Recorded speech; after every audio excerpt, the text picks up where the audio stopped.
আসলে আমাদের কি অসুখ দেয়ও আল্লাহ নেয়ও আল্লাহ, তাই না? কার কখন কি হয় কেউ বলতে পারে না। তো আলহামদুলিল্লাহ সবার দোয়ায়, সবার এত এত ভালোবাসায় আলহামদুলিল্লাহ আমরা বাসার সবাই এখন আগের চেয়ে অনেক ভালো আছি। অনেক অনেক ভালো আছি, অনেক অনেক বেটার আছি।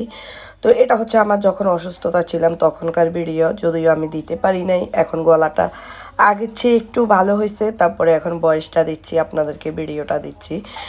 আমি কি কি রান্না করলাম, কি কি খাইলাম এই অসুস্থ বেড়ায়, আপনাদের সাথে ওটাই শেয়ার করতেছি মূলত। যদি ভালো লেগে থাকে তাহলে অবশ্যই লাইক কমেন্ট শেয়ার করবেন, পাশে থাকবেন। প্লিজ সবাই বেশি বেশি করে ভিডিওটা দেখেন। হ্যালো, আসসালামু আলাইকুম গাইস, আশা করি সবাই ভালো আছেন। আলহামদুলিল্লাহ আমিও আপনাদের দোয়ায় ভালো আছি। তো ভালো আছি দেখেই তো দেখেন কত সুন্দর একটা ভিডিও নিয়ে আসছি। মুখে একদম পানি চলে আসার মতো ভিডিও। আপনাদের মুখে পানি আসলে আসলে আমার কিছু করার নাই, সরি, তাই না? হ্যাঁ, সরি চেয়ে নিচ্ছি, কারণ আপনাদেরকেও দিয়ে খাচ্ছি, দেখাইয়ে খাচ্ছি, আপনারা ওইভাবে রান্না করে খাবেন তার কারণে। এটা যে দেখতেছেন এটা কি জানেন? ডাটা দিয়ে গরুর মাংস দিয়ে। ও মাই গড, ও মাই গড! তাও আবার সুইজারল্যান্ডের মাটিতে নিজের হাতে লাগানো ডাটা। কি বলবো আপনাদেরকে, আসলে বলার মতো কোনো ভাষা নাই। তো কেউ কি কখনো এভাবে ডাটা দিয়ে গরুর মাংস দিয়ে খাইছেন? আমাকে একটু জানাইন তো। হ্যাঁ, আমি এই পাস্ট গরুর মাংস দিয়ে ডাটা দিয়ে সুইজারল্যান্ডের মাটিতে রান্না করলাম। যদিও আমাদের দেশের বাড়িতে নোয়াখালীতে এগুলা দিয়ে রান্না করে খায়। তো আর এখান দিয়ে বাচ্চাদের জন্য একটু রোস্ট করতেছি, চিকেন, বিয়ে বাড়ির একদম চিকেন রেজালা রোস্ট যেটাকে বলে, ওটা করতেছি বাচ্চাদের জন্য, একটু হার্ড চিকেন দিয়ে, যেহেতু সবাই অসুস্থ, মুখে একটু রুচি আনার জন্য। তো এই তো আজকে আমি এগুলাই অসুস্থ বেড়ায় রান্না বান্না করতেছি। তো আমার এই ভিডিওটা আসলে যখন আমরা খুবই অসুস্থ ছিলাম তখনকার রাত্রেবেলা রান্না করে রাখছিলাম একটু একটু করে। তো এতদিন আসলে আমি আপনাদেরকে ভয়েস দিতে পারি নাই, কারণ আমার গলার অবস্থা খুবই খারাপ ছিল। খারাপ বলতে একদম ভয়েস বসেই গেছে। আপনারা আমার আগের কয়দিনের ভিডিওগুলো দেখলে বুঝতে পারবেন যে আসলে কথাগুলো কেমন। আর আজকে তো একটু হালকা বেটার মনে হচ্ছে গলাটা, তার কারণে আপনাদের সাথে ভিডিওটা শেয়ার করতেছি। আর এই চিকেন রেজালা রোস্টটা কেমন লাগতেছে আপনাদের কাছে অবশ্যই আমাকে জানাবেন। আর এত মজা হয়েছে, যদিও মুখে স্বাদ ছিল না, তারপরও খুবই ভালো লাগছে। দেখতে তো যত সুন্দর, খাইতে তার চেয়েও আরও বেশি মজা হয়েছে এটা, আমি মনে করি আর কি। আর আপনারা কি মনে করেন আমি আসলে জানি না। আর এখানে তো ডাটা দিয়ে গরুর মাংস দিয়ে আমার অলমোস্ট রান্নাটা হয়ে গেছে। তো এভাবে কে একদম ঝাল ঝাল করে জ্বরের মুখে ডাটা দিয়ে গরু মাংস দিয়ে রান্না করে খান আমাকে একটু জানাইন, ঠিক আছে? আর ভাইরে, বাংলাদেশের যে অবস্থা কি বলবো তোমাদেরকে, বাংলাদেশে যাই তো এখন জানি কেন একটা ভয় করে। এখন আর মানে আগের মতো মনটা আগাচ্ছে না বাংলাদেশের জন্য, জানি না কেনই মনের ভিতরে একটা ভয় ফিল করতেছে। দেশের এই অবস্থা দেখি একদমই মানে মানুষ কোনো মানুষের জন্য না, এত এত নিষ্ঠুর, এত এত নিষ্ঠুরতা সবাই করতেছে। কে আপন কে পর, কেউ কারোর দিকে তাকায় না, কেউ কাউরে দেখতে পারে না। কি যে একটা সমস্যা! আর অনলাইনে বিশেষ করে ফেসবুক পেজে, ও মাই গড, এগুলো কি হচ্ছে বুঝতেছি না। আসলে অনলাইন জগৎটা ভালো না খারাপ তাও বুঝতেছি না, যদিও আমরা তাদের মতো আমরাও অনলাইন জগতে ঢুকে গেছি, কারণ ভিডিও আপনাদের সাথে শেয়ার না করলে আসলে ভালোই লাগে না, যেটা সত্যি কথা। তো দেখেন ভিডিওটা আপনারা কেমন লাগে। এই তো আলহামদুলিল্লাহ, যখন শরীর অসুস্থ থাকে, যদি মুখে কোনো কিছু খাওয়ার না ইচ্ছে হয়, খাইতে পারি না, তখন আসলে এভাবে একটু ভর্তা হলে খুবই ভালো লাগে, তাই না? হ্যাঁ, আর যদিও আমাদের বাসায় সবাই অসুস্থ, মুখে কোনো রুচিয়ে নাই। আমার মনে হয় আমার এটা হচ্ছে এখন আবার করোনার আরেক ধাপ নতুন করে, যেহেতু এক এক করে সবাইকে ধরতেছে, কোনো গ্রান বাস কোনো কিছুই মুখে নাই, কোনো স্বাদ নাই। কী খাচ্ছি না কী খাচ্ছি, চা খাচ্ছি না পানি খাচ্ছি, ভাত খাচ্ছি না অন্য কী খাচ্ছি, মানে কোনো কিছু। এই যে ভর্তাগুলো যে বাড়ছি, আমি যখন লবণ চাইছি তখনও কিন্তু আমার মুখে কোনো স্বাদ, কোনো ঘ্রাণ, কোনো কিছুই লাগে নাই। তারপরেও একটু ভর্তা বাটলাম, ভর্তাগুলো করলাম, দেখি এগুলো দিয়ে মানে মুখে স্বাদ আনা পর্যন্ত একটু একটু করে ফ্রিজে রাখি, তারপরে খাবো। হয়তো আপনারা বলতে পারেন এতগুলা কেন করছি, তার কারণেই করছি, কারণ সবসময় তো আর করতে ভালো লাগে না। আমি এখানে কিসের কিসের ভর্তা করছি আপনাদের সাথে শেয়ার করতেছি একটু। এটা হচ্ছে বাট সরিষা ভর্তা, এটা। তারপর হচ্ছে এটা হচ্ছে শুধু রসুন আর মরিচ ভর্তা। তারপর এটা হচ্ছে কালিজিরা ভর্তা।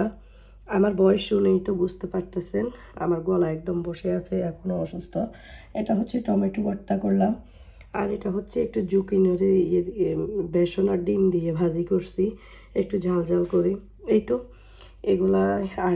আর আবার হচ্ছে রাত্রে আপনার গরুর মাংস দিয়ে ডাটা দিয়ে রান্না করে রাখছি, তারপর হচ্ছে বাচ্চাদের জন্য রোস্ট করে রাখছি। সবই আছে কিন্তু কিছুই ভালো লাগে না, কিন্তু ভর্তাগুলোও কেন জানি আমার কাছে ভালো লাগতেছে না।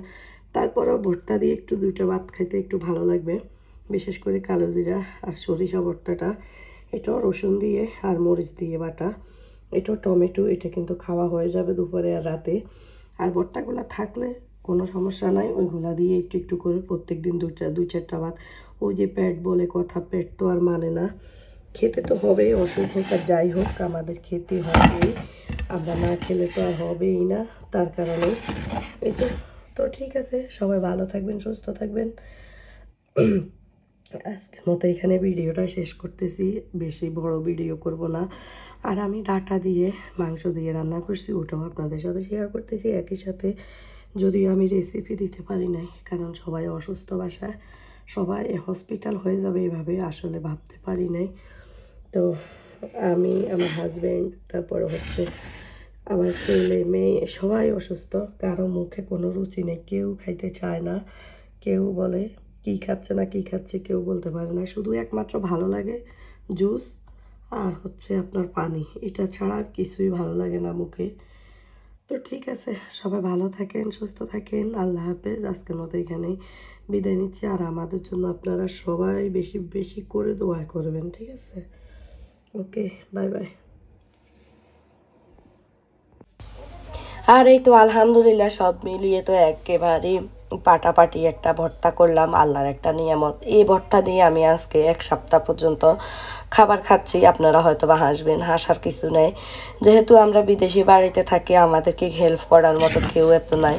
হয়তো বা হ্যাঁ ঠিক আছে, কাউকে বলবো সে আমাকে একটু দেবে, ওটা আমি একবার খাবো, দুইবার খাবো, দ্বিতীয়বার তো আর খেতে পারবো না, একটু একটু। তো এরকমই, তো সেই জন্য নিজের হাতে নিজে একটু বেশি করে ভর্তাটা করে নিছি, করে তারপরে হচ্ছে দেন খাচ্ছি। আর আলহামদুলিল্লাহ খুবই মজা লাগছে, যদিও মুখে ভালো লাগে নাই, তারপরও সব মিলিয়ে আল্লাহ নিয়ামত, আলহামদুলিল্লাহ। তো এখানে তো আমি একটু ভয়েস দিচ্ছি, আমার ভিডিও দিচ্ছি, দেখেন আমি কি বলতেছি। আমি বলতেছি যে এটা তো আমি পেজের জন্য করছিলাম, তো পেজে দিলাম। তো আলহামদুলিল্লাহ এত মজার একটা খাবার খাইলাম, খাওয়ার পরে আপনাদের সাথে একটু ভয়েস শেয়ার করলাম। তো যদি আপনাদের কাছে সব মিলিয়ে যদি ভিডিওটি ভালো লেগে থাকে, তাহলে অবশ্যই বেশি বেশি করে লাইক কমেন্ট করবেন। আর বিকেলবেলা হলে একটু মিষ্টি জাতীয় কিছু খাইতে মন চায়, আমার মতো কে কে আছেন এমন, শরীর অসুস্থ হলে একটু মিষ্টি জাতীয় খাবার খাইতে বেশি মন চায়। তা আমি এখানে জটপট করে কিছু সুজির পিঠা বানিয়ে নিছি। আর এখানে তো এই যে ভাতের প্লেটটা দেখতেছেন, ভাতগুলো আমি খাচ্ছি, ভাত নিয়েছি, ভাত নিয়ে এখন আমি খাবো আলহামদুলিল্লাহ। যদিও মুখের মধ্যে কি ভাত খাই না অন্য কি খাই, আসলে একদম কোনো রুচিই লাগে না মুখের মধ্যে। তো এখন ভাতটা খাইতে বসে গেছি। আর হাতে কিছু পিঠা আছে, পিঠাগুলো আপনাদেরকে দেখাচ্ছি। এই যে দেখেন, খুবই খুবই মজাদার সুজির পিঠা। তো এভাবে কে কে সুজির পিঠা করে খান অবশ্যই আমাকে জানাবেন, জানাইতে কিন্তু কেউ ভুলবেন না, ঠিক আছে? আর হ্যাঁ, যে কথা আপনাদেরকে বলতে চাইছিলাম বাংলাদেশের কথা, আলহামদুলিল্লাহ আমাদেরও টিকিট কাটা হয়ে গেছে, আমরা বাংলাদেশে যাব ইনশাল্লাহ। তবে কখন যাই, কয় তারিখে যাই, সেটা আপনারা অবশ্যই দেখতে পাবেন বিস্তারিত। এখন আপনাদেরকে আমি নাই বললাম, তো আপনারা আমাদের জন্য খুবই খুবই দোয়া করবেন, যাতে আমরা সুস্থভাবে বাংলাদেশে যাইতে পারি, আবার বাংলাদেশ থেকে আসতে পারি। যেই হাসি মুখে যাব, আবার ওই হাসি মুখে যাতে আসতে পারি বাংলাদেশ থেকে, এটাই আপনাদের কাছে দোয়া চাইব।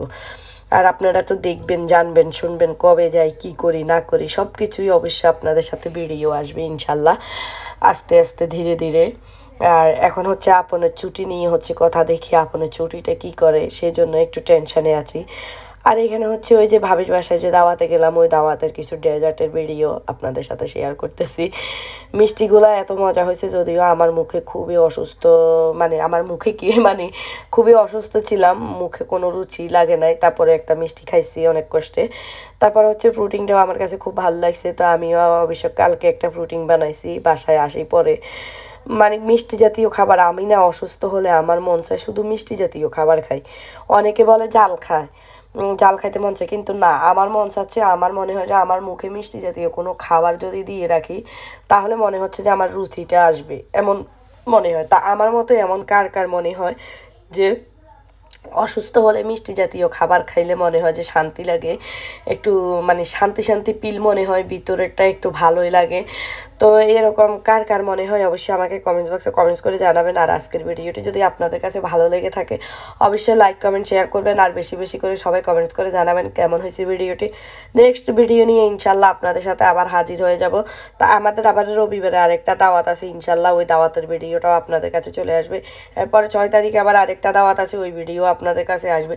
তো ভিডিওগুলো দেখতে হলে, পার্টি ভিডিওগুলো দেখতে হলে অবশ্যই অবশ্যই পেজটা, ইউটিউব চ্যানেলটি সাবস্ক্রাইব করে পাশে থাকবেন। সাবস্ক্রাইব করতে কেউ ভুলবেন না, আর হচ্ছে কমেন্টস করে জানাবেন। আর ফেসবুক পেজটি সবাই ফলো দিয়ে দেবেন যারা এখনও ফলো দেন নাই, ঠিক আছে? আমার ফেসবুক পেজটিও অনু নোয়াখালী ব্লগ, আর হচ্ছে আপনার ইউটিউব চ্যানেলটিও অনু নোয়াখালী ব্লগ। দুটোটা একই নামে সার্চ দিলেই পেয়ে যাবেন। যারা ইউটিউবে দেখবেন তারা ফেসবুকে যাবেন, যারা ফেসবুকে দেখবেন তারা ইউটিউবে আসবেন ইনশাল্লাহ। আর এই মরিচগুলো এত মজার একটা মরিচ, ভাবিকে অসংখ্য ধন্যবাদ। জ্বরের মুখে এইভাবে মরিচ দিয়ে ভাত খাওয়ার মজাই আসলে অন্যরকম। আসসালামু আলাইকুম, সবাই ভালো থাকেন, সুস্থ থাকেন।